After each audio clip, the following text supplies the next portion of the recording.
Juan capítulo 18, versículo 1 hasta el versículo 11. Juan capítulo 18, verso 1 al 11. Vamos a orar al Señor, pedirle que Él nos bendiga, que esté con nosotros y que podamos exponer su palabra con claridad. Amado Dios, te alabamos y te glorificamos. Y queremos pedirte, Señor, que tú nos bendigas en la exposición de tu palabra, que puedas dar luz y entendimiento a mis hermanos, atención, que nada distraiga nuestros corazones de tu palabra, y a mí me puedas como predicador dar la claridad para poder exponerla, Señor, y la autoridad que solo viene del cielo. Oh Dios, gracias damos por tu palabra. Nos postramos, Señor, delante de ti en nuestros corazones y pedimos que tú nos hables a través de ella. Guarda nuestros corazones de desviarnos del pecado, del mal y de traicionarte a ti. Te lo pedimos en el nombre de Jesús. Amén. Juan capítulo 18, versículo 1 al 14. Hoy día vamos a ver, hermanos míos, la traición de Judas Iscariote. Dice la palabra del Señor: habiendo dicho Jesús estas cosas, salió con sus discípulos al otro lado del torrente de Cedrón, donde había un huerto, en el cual entró con sus discípulos. Y también Judas, el que le entregaba, conocía aquel lugar, porque muchas veces Jesús se había reunido allí con sus discípulos. Judas, pues, tomando una compañía de soldados y alguaciles de los principales sacerdotes y de los fariseos, fue allí con linternas y antorchas y con armas. Pero Jesús, sabiendo las cosas que le habían de sobrevenir, se adelantó y les dijo: ¿a quién buscáis? Le respondieron: a Jesús Nazareno. Jesús les dijo: yo soy. Y estaba también con ellos Judas, el que le entregaba. Cuando les dijo: yo soy, retrocedieron y cayeron a tierra. Volvió pues a preguntarles: ¿a quién buscáis? Ellos dijeron: a Jesús Nazareno. Respondió Jesús: os he dicho que yo soy, pues si me buscáis a mí, dejad ir a estos, para que se cumpliese aquello que había dicho: de los que me diste no perdí ninguno. Entonces Simón Pedro, que tenía una espada, la desenvainó e hirió al siervo del sumo sacerdote y le cortó la oreja derecha. Y el siervo se llamaba Malco. Jesús entonces dijo a Pedro: mete tu espada en la vaina. La copa que el Padre me ha dado, ¿no la he de beber? La copa que el Padre me ha dado, ¿no la he de beber? Hermanos, hoy vamos a centrar la predicación en este personaje difícil de entender, este personaje incomprensible en el relato bíblico llamado Judas Iscariote, un incrédulo totalmente incomprensible. ¿Cómo Judas Iscariote pudo estar con el Señor 24/7, todos los días, durante 3 años, presenciar todo lo que hizo el Señor y aún así perderse? Y aún así perderse. Y de una manera tremenda, de una manera asquerosa. Acompañó al Señor durante todo su ministerio, vio los milagros, fue testigo de los milagros del Señor, vio los tremendos sermones que el Señor Jesús predicaba. Ningún predicador en la historia ha podido predicar con la autoridad y con el poder de nuestro Señor Jesucristo. Y estuvo ahí Él presenciando, fue beneficiado por sus enseñanzas, había profesado él ser creyente, había trabajado en la obra de Dios, había echado fuera demonios, había predicado en el nombre de Cristo, pero era tan hipócrita, que nadie se dio cuenta que no era del Señor. Cuando Jesús, recuerdan, lo leímos anteriormente y lo puede ver también y comparar con los otros evangelios. Cuando Jesús anuncia que uno le iba a entregar, la traición de Judas, dice el Señor, de cierto que uno de ustedes me va a entregar. Uno de vosotros me va a entregar. Y el que meta su mano en el plato conmigo, ese es. Y sabe, los otros evangelios nos revelan que todos se preguntaban, ¿seré yo, Señor? ¿Recuerda? Los discípulos decían, ¿seré yo, Señor? O sea, no notaban, no evidenciaban que el que lo iba a entregar era Judas. No es que los otros 11 dijeron, evidentemente Judas, él es el que está más alejado de ti. No, él era un hipócrita. Él podía aparentar delante de los discípulos. Él podía vivir como uno de ellos por un tiempo. Él pudo quizás hacer milagros como uno de los discípulos. Pero aún así, traicionó al Señor. El hombre con el mayor privilegio del mundo, de estar al lado de Jesús, fue el que lo traicionó. Y con un beso, hermanos, con un beso traicionero, entregó a nuestro Salvador. Entonces nadie se dio cuenta quién era Judas. En el contexto de este relato, nosotros hemos visto que el Señor Jesús acababa de hablar cosas maravillosas a sus discípulos. Cosas tremendas le había dicho el Señor en esa última cena que Él tuvo con ellos. En ese discurso del aposento alto desde el capítulo 13 al capítulo 17. Él pudo hacer esta tremenda oración en el capítulo 17 que nosotros acabamos de terminar de ver. Y cómo Jesús ora por sus discípulos, ora por los suyos para que el Padre siga guardándolos, así como Él los había guardado en el nombre del Padre. Y luego de este precioso momento de oración, de intimidad con sus discípulos, el Señor Jesús entiende que ya su vida había entrado en tierra derecha, ya estaba a punto de ser entregado. Ya su ministerio terrenal había llegado al final. Ya mucho tiempo antes, desde el capítulo 5 del Evangelio de Juan, nosotros vemos que los líderes religiosos y el pueblo quería matarlo, quería apedrearlo, quería arrestarlo, pero hasta ahora no habían podido, no porque Jesús era experto en huir, sino porque aún no había llegado el tiempo. Recuerden que el Señor Jesús no le quitaron la vida, sino que Él la entregó por nosotros. Y Él lo deja claro. Lo deja claro en este pasaje, hermanos, porque cuando la turba viene, es una turba aproximadamente de 200 a 600 hombres. Y cuando viene esta turba, el Señor Jesús ciega el entendimiento de la gente y les dice, ¿a quién buscáis? Ellos no podían ver, no podían reconocer quién era el que les estaba hablando. A Jesús el Nazareno. Y Jesús dice, yo soy. Y en ese momento palabras con poder salen a tal punto que los hombres retroceden y caen al suelo.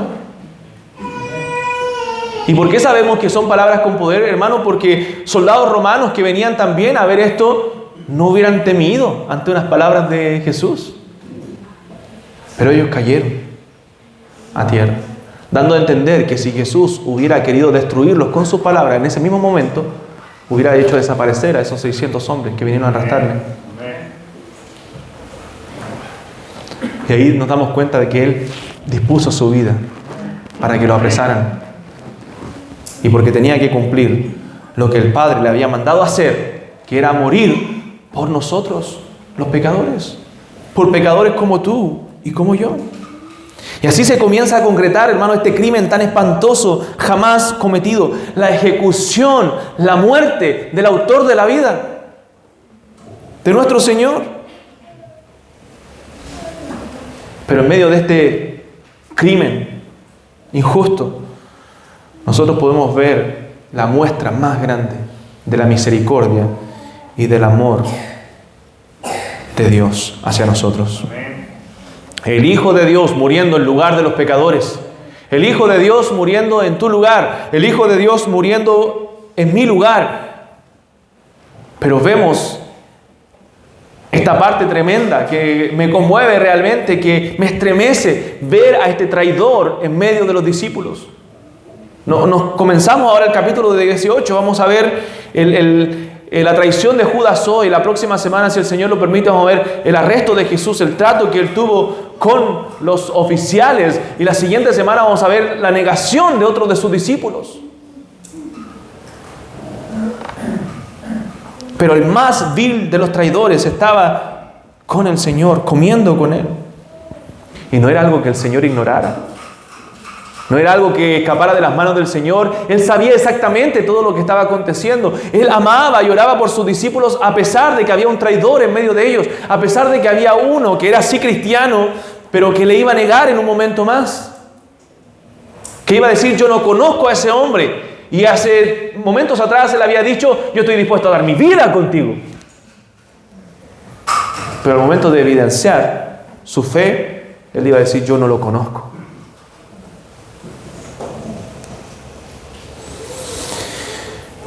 La última vez que se mencionó a Judas en el Evangelio fue cuando Cristo anunció su negación. ¿Y qué pasó? Judas dejó voluntariamente de ser uno de sus discípulos. El que meta la mano en el plato, ese es el que me va a entregar. Y Judas metió su mano en el plato y en ese momento abandonó. Y lo que has de hacer, dijo Jesús, hazlo pronto. Hazlo pronto. Jesús sabía. Él salió de la luz del mundo, del lado de la luz del mundo, del lado de Jesucristo para internarse en las tinieblas. Hermanos, ¿usted ha visto relatos de la Biblia de endemoniados? ¿Recuerda al endemoniado Gadareno? De cómo un demonio o demonios entraron en él y comenzaba a hacerse llagas, tenía una fuerza increíble. ¿Sabe lo que pasó? Judas no lo poseyó un demonio, en Judas entró Satanás mismo. Imagínense la influencia en su vida. Satanás entró en él, dice la Biblia. Fue poseído por el diablo mismo para llevar a cabo el crimen más perverso de la historia. Pasó a la historia como un traidor. Entonces, Judas ya se dirigía al huerto de Getsemaní, donde Jesús, en otros textos nos habla de esa oración, donde Él dice, Padre, si es posible, pase de mí esta copa. Ahí estaban Jesús y sus discípulos. Era un lugar recurrente para ellos. Jesús se acercaba con una compañía de impíos que estaban a punto de poner las sucias manos sobre el Salvador. Entonces el relato de Marcos nos dice que Jesús estaba aún hablando con sus discípulos en el capítulo 14. Puede comparar los evangelios. Jesús está hablando con sus discípulos cuando Judas llega con esta tropa de perversos. En el versículo 2 del capítulo 18, versículo 2, dice, y también Judas, el que le entregaba, conocía aquel lugar, porque muchas veces Jesús había reunido allí con sus discípulos. O sea, nos da más luz este texto respecto a esta traición de Judas. Judas conocía el lugar en que se encontraba Jesús. Sabía que se habían reunido muchas veces ahí. Quizás cuando fue a entregarlo después de la cena, él dijo, deben estar ahí, en el lugar de siempre. En el lugar donde siempre nos reuníamos. En el lugar donde siempre nos enseñaba. Ahí está con los discípulos. Vamos allá. Mientras el pastor cuidaba de sus ovejas, mientras Jesús cuidaba de los suyos, les enseñaba a sus discípulos, el traidor venía al lugar donde él estuvo siendo enseñado por Jesús. Para arrestarlo y matarlo. ¿Qué mal le había hecho Jesús? ¿Qué mal le había hecho Jesús a Judas? Él lo llamó como uno de sus discípulos, a pesar de su pecado. Le dio la más gloriosa de las misiones, como a nosotros también, de predicar el Evangelio. De predicar el Evangelio del reino. Le entregó facultades como echar fuera demonios. Hermano, que alguien eche fuera demonios o haga milagros no significa que es de Dios.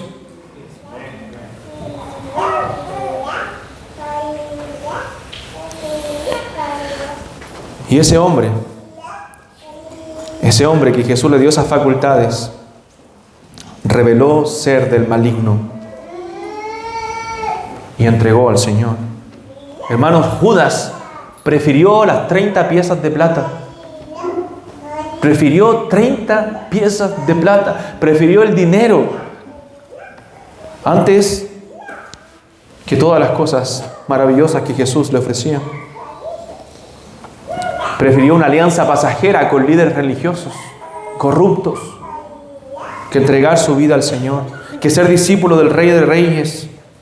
Tomó esta compañía de soldados armados, hombres con armas y antorchas, dice el pasaje en Mateo capítulo 26, una turba.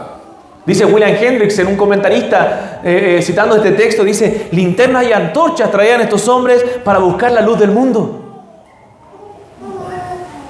Espadas y palos para someter al príncipe de paz. El relato de Lucas nos dice que Jesús les dice a estos hombres: yo no estaba con ustedes en el templo todos los días. ¿Por qué no me prendieron? ¿Por qué no extendiste las manos contra mí? Bueno, porque esa era la hora. Y el Señor lo sabía, estaba todo controlado bajo su soberana voluntad. Esto nos dice, hermanos, que el arresto de Jesús fue cobarde, fue injusto, porque ellos podían haberlo arrestado ahí delante del pueblo. Pero ¿saben por qué no lo hacían? Por miedo. ¿A qué dijera la gente? A lo que iban a hacer. El pueblo prefirieron ir a internarse en la oscuridad, en un lugar donde nadie podía ver, para arrestar a Jesús.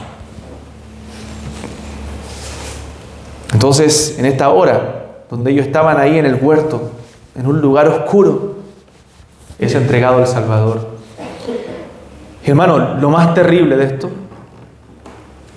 que Judas dice descaradamente, hipócritamente, les dice a este tumulto: al que yo besare. Al que yo besare. Ese es prenderle. Con un beso. El beso más repugnante. Este hombre entregó al Salvador. Y le dice: maestro. Mire qué descaro, le llama maestro. Satanás estaba con ese hombre. Así es el diablo, hermano. Así de mentiroso. Así de hipócrita. Así engaña al mundo. Solamente una osadía perversa como la de Satanás podía hacer esto. William Hendricks, en este comentarista, dice: para la peor acción que jamás se haya cometido, Judas escogió la noche más sagrada, la Pascua. El lugar más sagrado, el santuario de las devociones del Maestro, donde Jesús enseñaba a sus discípulos. Y el símbolo más sagrado, un beso. Para entregar a nuestro Señor. Y así Jesús se enfrenta a esta traición. Jesús sabía que iba a ser traicionado. Y Él se entrega voluntariamente. En el capítulo 6 Jesús ya lo había anunciado. Jesús dice en el capítulo 6 de Juan, en el versículo 70, dice: ¿no he escogido yo a vosotros los 12 y uno de vosotros es diablo? Quizás los discípulos no entendían muchas cosas, su entendimiento estaba un poco cerrado todavía a las palabras del Señor. Y en el capítulo 13 ya Jesús lo anuncia de manera explícita. Dice que uno de los 12 lo va a traicionar. Y le dice a Judas: lo que vas a hacer, hazlo pronto. En ese capítulo. Entonces Jesús, versículo 4 del capítulo 18, estamos leyendo, dice: pero Jesús, sabiendo todas las cosas que le habían de sobrevenir, se adelantó y les dijo: ¿a quién buscáis? O sea, Jesús sabía todo lo que le había de sobrevenir, porque Él es Dios. O sea, Cristo estaba consciente de los flagelos físicos que Él iba a sufrir, los sufrimientos, los sufrimientos espirituales. Iba a ser sometido a los peores tormentos que un hombre podía ser sometido. Hermano, iba a ser azotado, y los azotes romanos eran terribles. Muchos hombres morían desangrados después de esos azotes. Pero Cristo había sido fortalecido por los ángeles físicamente para soportar ese dolor. El mismo que multiplicó los panes y los peces, que dio vista a los ciegos, que hizo oír a los sordos, que sanó a los paralíticos y leprosos, quien resucitó a quienes habían muerto. Ese mismo Señor que mostró ser el Hijo de Dios ahora iba a sufrir. Pero no porque tenía las manos atadas, no porque no podía hacer absolutamente nada. Él podría haberlo destruido si hubiera querido, pero lo hizo, lo soportó, porque era el sufrimiento que nosotros merecíamos. Era el dolor que nosotros debíamos vivir. Jesús le dice, yo soy. ¿Buscan a Jesús Nazareno? Yo soy. Y sale poder de Él para tirarlos al piso. Y ese yo soy ya sabemos lo que significa. Jesús estaba mostrando que Él es Dios, el Dios verdadero. Que Él es el Dios, yo soy el que soy del Antiguo Testamento. Cristo estaba afirmando su majestad, su divinidad. Incluso en ese momento de aparente debilidad donde iba a ser capturado, Jesús está confirmando que Él es el Hijo de Dios. Cayeron a tierra cuando Él pronunció eso. Una pequeña muestra de su poder delante de esos hombres perversos. Pero hermanos, una de las cosas que más impresiona en el texto está en el verso 8 y ver el corazón pastoral de Cristo. Recuerdan que una de las preguntas que nos debemos hacer como evidencia de nuestra fe, de nuestra estabilidad espiritual es: ¿te preocupa el resto espiritualmente? ¿Amas a otros? Porque así era nuestro Señor. Y en medio de lo que Él iba a sufrir, con un corazón pastoral, Él se preocupó que solamente Él fuera capturado. A ellos déjenlos. A ellos déjenlos. Verso 8. Respondió Jesús: os lo he dicho que yo soy. Pues si me buscáis a mí, ¿qué dice? Dejad ir a estos, para que se cumpliese aquello que había dicho: de los que me diste, no perdí ninguno. A pesar que el Señor sabía que Judas le iba a entregar, que Pedro le iba a negar, que los discípulos lo iban a abandonar en ese momento, lo iban a dejar solo, Jesús procuró con un corazón pastoral y lleno de amor proteger a sus discípulos, proteger a los suyos. Y es lo que hace Dios con nosotros, hermanos, cada día de nuestra vida. A pesar de nuestra indiferencia, a pesar de nuestro pecado, Dios se preocupa de nosotros. Amigo mío que nos visitas el día de hoy, a pesar de tu pecado, a pesar de tus desobediencias, a pesar de lo que hemos hecho en contra de Dios, de desobedecerle, de no buscarle sinceramente, Dios se preocupa por ti. Por eso que estás aquí hoy escuchando su palabra. Es un privilegio de Dios para que tú escuches el Evangelio y puedas volverte a Él de todo corazón y puedas clamar con fe a aquel que murió y resucitó para perdonar tus pecados. Y hermano, la preocupación de Cristo y el amor no era solamente por los suyos, sino también se preocupó e hizo un milagro en favor de un pecador. Pedro corta la oreja. Y él, algunos comentaristas dicen que Pedro quería matarlo, pero como no era diestro con la espada, le cortó la oreja. Y el Señor Jesús, tocando la oreja de este hombre, le sanó. O sea, un milagro en el momento de su arresto. Entonces, hermanos, aquí vemos reflejada la perversión, la traición de este hombre, de Judas. Nos llena de espanto. No sé si te pasa, pero mientras yo estudiaba, me conmovía por dentro de cómo un hombre puede ser capaz de esto. Demostrando lo peor que puede hacer el hombre bajo el pecado, bajo el gobierno del pecado. Cuando vemos noticias, ¿cierto? Y a veces nos espantamos con crímenes atroces. Es la consecuencia del pecado en la vida del hombre. Es por eso que debemos apartarnos del pecado. Porque todos sin Dios somos capaces de cualquier cosa. Entonces, en la hora más oscura de la noche, el Señor es entregado. Pero Cristo muestra su gloria, mostrando su poder, diciendo: yo soy el Dios verdadero, haciendo un milagro, cuidando de sus discípulos. Y esto nos enseña, hermanos, que finalmente la salvación es del Señor. Jesús dice en el verso 11, mete la espada en la vaina. Guarda esa espada, le dice a Pedro. Nuestra pelea no es con armas carnales. Nuestra pelea es espiritual. Y Jesús le dice: la copa que el Padre me ha dado, no la he de beber. O sea, Jesús le está diciendo: yo tengo que sufrir este castigo. Déjalo. Así es necesario que suceda. Esto lo tenemos en control. Dios lo tiene en control. Deja que suceda. Porque yo voy a beber la copa que el Padre me dio. ¿Qué era esa copa? La ira de Dios. La ira de Dios. Recuerden que Cristo cumplió La justicia de Dios satisfizo la ira de Dios. ¿Qué quiere decir eso? Que Jesús bebió la copa de la ira. Él la recibió. Y por su obra perfecta cumplió las demandas que Dios pedía de nosotros.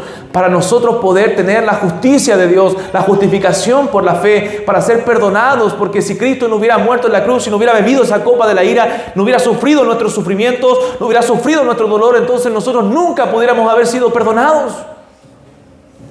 Porque ¿quién pagaría el precio de nuestra maldad? Nuestros pecados no hubieran podido ser saldados, pero fueron saldados porque Cristo sufrió por mí.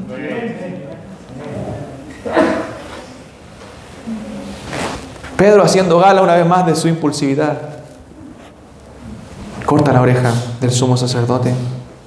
Quería traer el reino de Dios por la fuerza. Pero ¿qué dijo el Señor en el Antiguo Testamento? No es por espada, no es por fuerza, es por mi Santo Espíritu. Y Jesús reprende a Pedro en este momento. Recuerda que en Mateo capítulo 26 Jesús le dice a Pedro: ¿por qué haces eso? ¿No podría yo orar a mi Padre y enviar 12 legiones de ángeles? ¿Sabe cuánto es eso? Una legión era de 6,000 soldados. Yo podría orar, dice Jesús, y mi Padre enviaría 12 legiones para mi defensa. Pero es necesario que yo beba la copa. Es necesario que yo muera. La forma en que la muerte sería derrotada, la forma en que el diablo iba a ser derrotado, el que Judas estaba usando, no era por la espada de Pedro ni de los discípulos, era por la propia muerte de Jesucristo. Como dice un libro por ahí, la muerte fue derrotada por la muerte de Cristo. La muerte de la muerte en la muerte de Cristo. Cristo venció al diablo, Cristo venció al que tenía el imperio de la muerte, dice la Escritura. Le era necesario ir a Jerusalén y padecer mucho de los ancianos, él había dicho cuando anunció, de los principales sacerdotes, de los escribas, y ser muerto y resucitar al tercer día, dijo en Mateo capítulo 16. Él era el varón de dolores, experimentado en quebranto. Él venía a sufrir por nosotros, quitar el pecado de su pueblo a través de su propio cuerpo. Eso recordamos nosotros en la cena, a través de su sangre derramada. Y de eso trata este episodio tan terrible y glorioso a la vez. Cristo camina decidido hacia el Calvario para mostrar su gloria, para mostrar su poder, para mostrar su salvación, porque la salvación es de Él.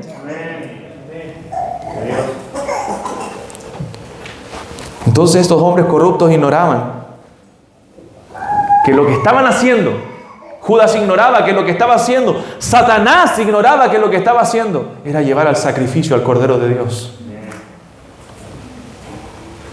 que quita el pecado del mundo. Pero fueron estos hombres culpables, completamente culpables de ese crimen eterno. Dice la historia, el relato bíblico, que Judas después entregó esa moneda, las tiró con su conciencia, acusándole de su pecado. No hubo arrepentimiento genuino porque él era del maligno. Pero lo que pasó fue que esos hombres compraron un campo y Judas fue a ese campo y se ahorcó y cayó de cabeza y fue reventado como castigo de su pecado.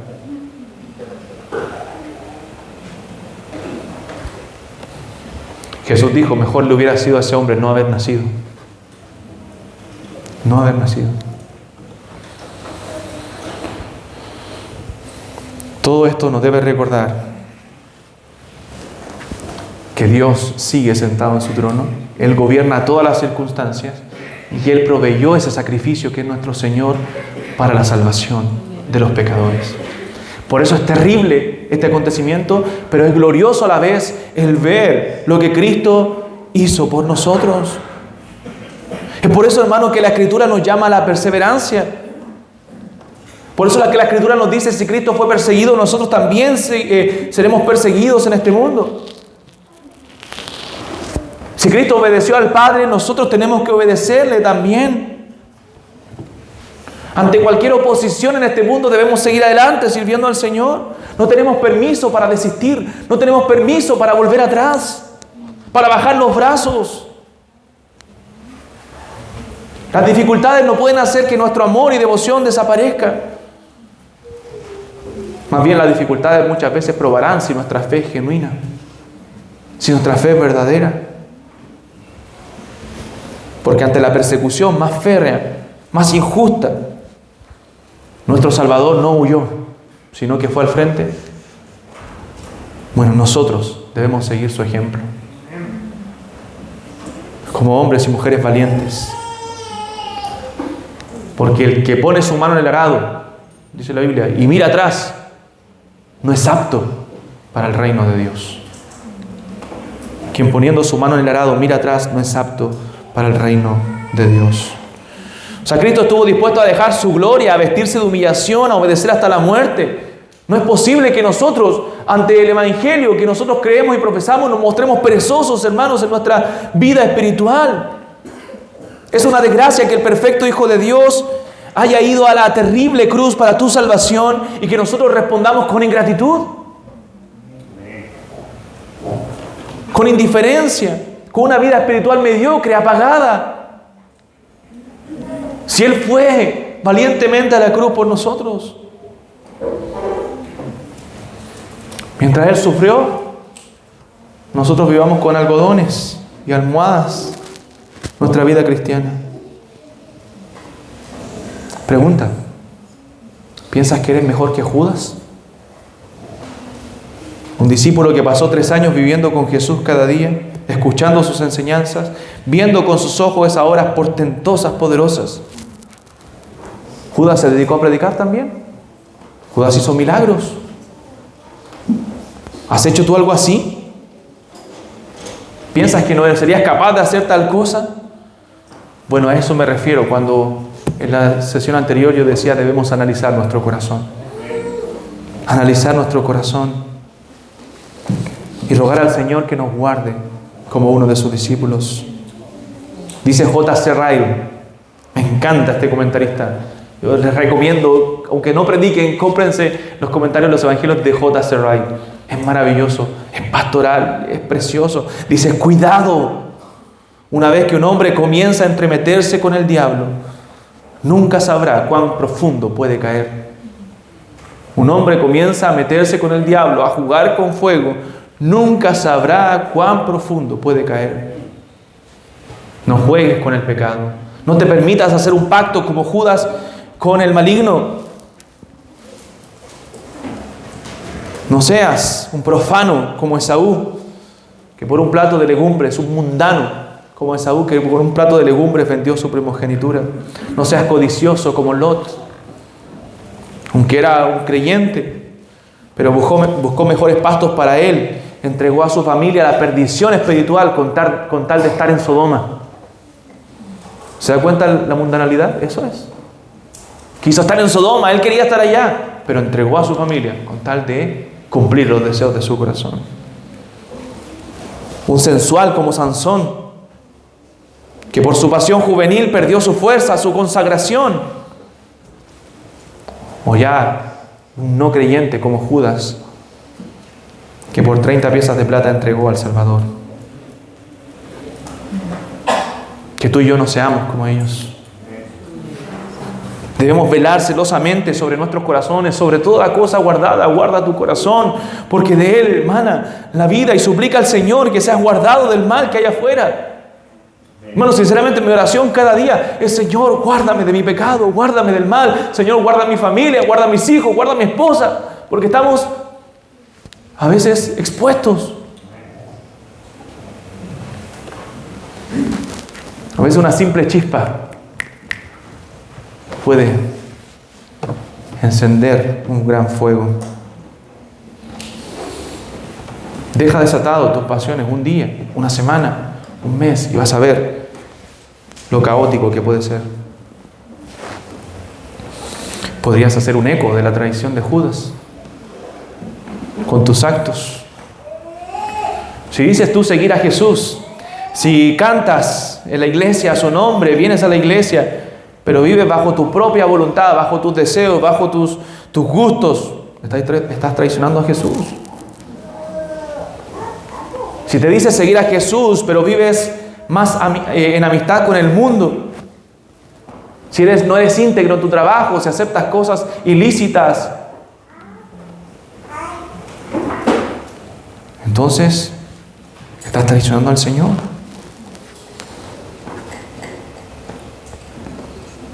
Podemos traicionar también al Señor. Podemos negar al Señor muchas veces si no vivimos vidas consagradas a Él. Dice John MacArthur, comentando este pasaje, cada vez que escoges la rebelión antes que la obediencia, al mundo antes que al Señor, la mentira antes que la verdad, estás traicionando a Cristo. Y muchas veces lo haces sin siquiera pedir 30 piezas de plata a cambio.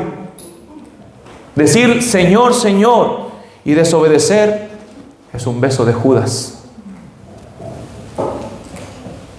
Jesucristo dijo, recuerdan en Mateo y en Lucas, ¿por qué me llamáis Señor y no hacéis lo que yo digo? ¿Por qué le decimos en nuestra oración Señor? Pero nuestra vida no es el Señor. No gobierna nuestra vida. No gobierna nuestras decisiones. La vida del discípulo de Cristo se caracteriza por hacer su voluntad, por la imitación a Cristo. El que permanece en Él, dice 1 de Juan, debe andar como Él anduvo. Debe andar como Él anduvo. Si estás viviendo en hipocresía, es mi deber informarte que estás siguiendo el camino de Judas. Estás siguiendo el camino de Demas que mencionamos en la clase pasada, que abandonó al apóstol Pablo. Bueno, la pregunta es, ¿cómo no terminar siendo un Judas? ¿Cómo no terminar siendo como este hombre, Judas Iscariote? La respuesta es, aférrate a Cristo. Aférrate a Cristo. Pon tu fe y tu esperanza en Él. Renuncia a tú ser el propio Señor de tu vida y hazlo a Él tu Señor. Acéptalo, cree en Él. Cree que ese sacrificio que Él hizo es suficiente para salvarte a ti, para perdonarte a ti. Dice Spurgeon, voy a Getsemaní y me asomo por esos viejos olivos. Spurgeon era muy bueno para la poesía. Dice, y veo a mi Salvador. Le veo revolcarse angustiado en tierra y escucho que salen de él tales gemidos como nunca antes han salido de pecho humano alguno. Miro la tierra y la veo enrojecida por su sangre, y en tanto que su rostro está manchado con sudor y sangre, me digo, mi Dios, mi Salvador, ¿qué te aflige?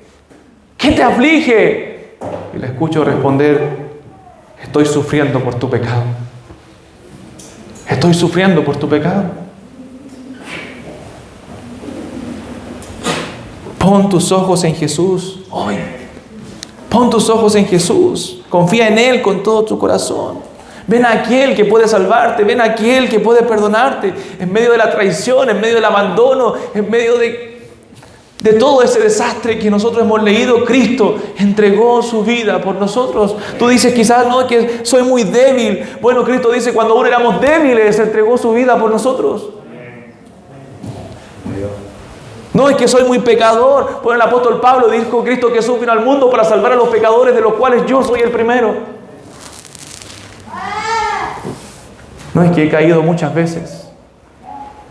Oh, dice el Señor, venid luego y estemos a cuenta. Si vuestros pecados fueren como la grana, como la nieve, serán emblanquecidos. Y si fueran rojos como el carmesí, vendrán a ser como blanca lana. Proverbios dice que 7 veces cae el justo y vuelve a levantarse. Vuelve a levantarse. Porque la Escritura dice, todo aquel que en Él creyere no será avergonzado. No sentirás ya más vergüenza de tu pecado, porque Cristo llevó nuestras vergüenzas en la cruz. Todo aquel que invocare el nombre del Señor será salvo. Asegurémonos, hermanos, de no depositar nuestras esperanzas de salvación en nuestros conocimientos religiosos, dice Ray. Con esto termino. Me encantó esta frase de Ray. No pongamos nuestra confianza de salvación en que conoces algo de la Biblia, por grandes que estos sean, o en las ventajas religiosas, por muchas que estas sean. Podemos conocer toda la verdad doctrinal, enseñar a otros y sin embargo tener un corazón corrupto y acabar en el infierno junto con Judas. Quizás nos bañe la luz de los privilegios espirituales y oigamos la mejor enseñanza cristiana, sin embargo no demos fruto para la gloria de Dios y seamos pámpanos secos de la vida que solo sirven para la quema. Cuídate Y no te confíes en nada más. No te confíes en tu conocimiento, no te confíes en lo que sabes, no te confíes en tu corazón, y confía en Cristo como Salvador. Porque Él es nuestra única esperanza. No hay otra. Fuera de Él no hay salvación. Porque en ningún otro hay salvación. Porque no hay otro nombre bajo el cielo dado a los hombres en que podamos ser salvos. Gloria al nombre de Jesús. Gloria a aquel que dio su vida por nosotros. Gloria al Cordero inmolado por nosotros. Oremos.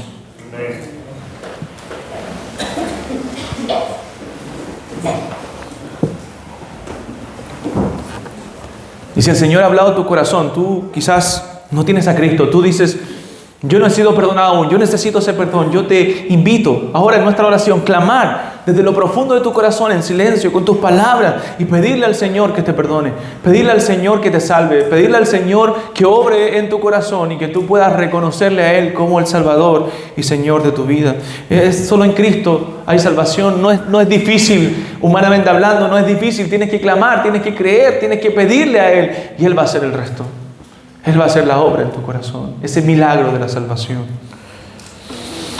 Amado Dios, damos gracias por este tiempo en tu palabra. Gracias porque ella es poderosa para salvar, es poderosa para obrar en cada corazón. Oh Señor, te pido que tú la ocupes para transformar nuestras vidas, para transformar nuestro ser interior. Y permitirnos que como creyentes, todos nosotros como iglesia, consagremos nuestra vida a ti. Padre, yo sé que hay amigos en medio nuestro que no han sido salvos, que no te han conocido, que no han creído aún. Yo te pido que tú obres con esta palabra para salvación en sus almas. Oh Señor, tuya es la salvación. Solo tú la das a quien tú quieres. Obra, Señor, en los corazones, por favor. Y obra en nuestros corazones. Y líbranos de la traición, líbranos de la caída. Ayúdanos, Señor, a vivir para tu gloria. Te lo pedimos en el nombre de Jesús. Amén.